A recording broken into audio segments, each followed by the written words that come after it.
You're listening to Soap Dirt, the latest in television entertainment news.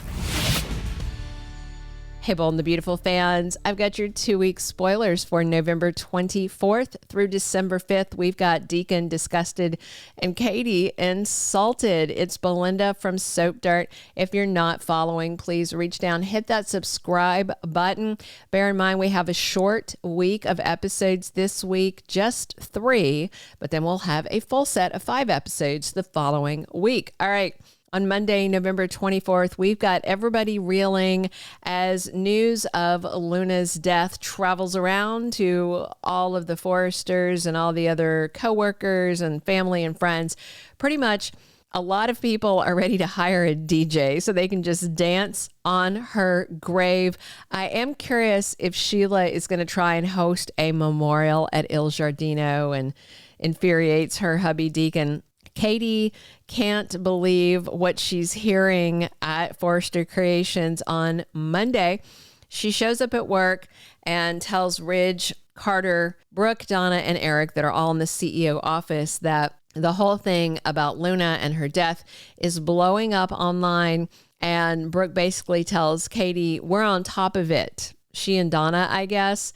And Katie is a little insulted, a little taken aback. Donna may be actually stepping into Katie's role because it looks like she has been replaced as head of PR. Now, I think this is benevolent and not meant to be insulting.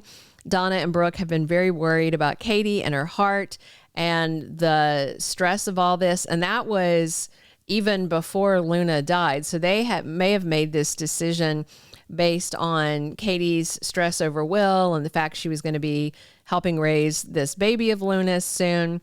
So when Katie tells Bill this week what went down at Forrester Creations, Dollar Bill is going to tell Katie that she should just come over to Spencer Publications and work with him, bring Will along with her. And I understand that Bill doesn't want them working with Ridge and would prefer them with him.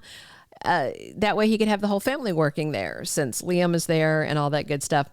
And this week, there's a funny spoiler that just says Dollar Bill Spencer is back. So I think this means him being his usual Dollar Bill self and not the kindler, gentler version of himself that's more like Liam that he said he wanted to be. On Tuesday, November 25th, we've got Katie and Electra concerned. They're getting some really strange texts. So who could be texting them and what are they saying to freak them out? Maybe it's Luna's psycho cellmate sending text from the guard's phone. I don't know. Somebody confesses to something and it looks like the art teacher, because Miss Dillon, who, if you remember, was Hayes' art teacher, the one that Luna kidnapped at the Malibu house. So she shows up out of the blue and surprises Electra at the Forrester Creations design office. And it's all very strange because Dillon, as far as we know, her only interaction with Electra was when she would occasionally pick up Hayes from art school for Steffi. So Dillon shows up, asks if it's okay to interrupt, and then she tells Electra she's got something to confess, and it may be about Luna. I'm wondering if Miss Dillon is the one who actually ran over Luna and killed her, which would be quite karmic since Luna kidnapped her and scared the bejesus out of her during her day of terror at the art school. On Wednesday, November 26th, we've got the last new episode of the week. At Il Giardino, we're going to have Carter and Daphne sitting down to have turkey and stuffing with Deacon and Sheila. And I'm sure Luna is going to be a hot topic of conversation, which might be really awkward for Sheila and Deacon because Sheila is grieving. She knows Luna was a psycho. Then again, Sheila's a psycho. So I think that she may struggle to hear harsh opinions of Luna while she's grieving. Meanwhile, Deacon has no sympathy, no room in his heart for any bit of kindness for Luna because she murdered 2 of his best friends. And I agree with him. But you can, as a grandma, I'm not one, but presumably as a grandma, you can understand Sheila's sentiments as well. Over in Malibu, we've got Taylor and Ridge with Finn and Steffi and Hayes and Kelly. They're all sitting down to a big turkey dinner, and they're talking about what they're thankful for. So what's strange is that Ridge is there sitting at Taylor's side when he is newlyweds with Brooke Logan. And I'm assuming she's over there with Donna at Eric Forrester's place. You know, I'm guessing that's where Will and Electra are. So it just seems bizarre. There's supposed to be a surprise guest at Steffi's Thanksgiving table. I don't know if they are referring to Ridge as the surprise because they make a big deal out of things in the bold spoilers that don't actually manifest into things that are surprising.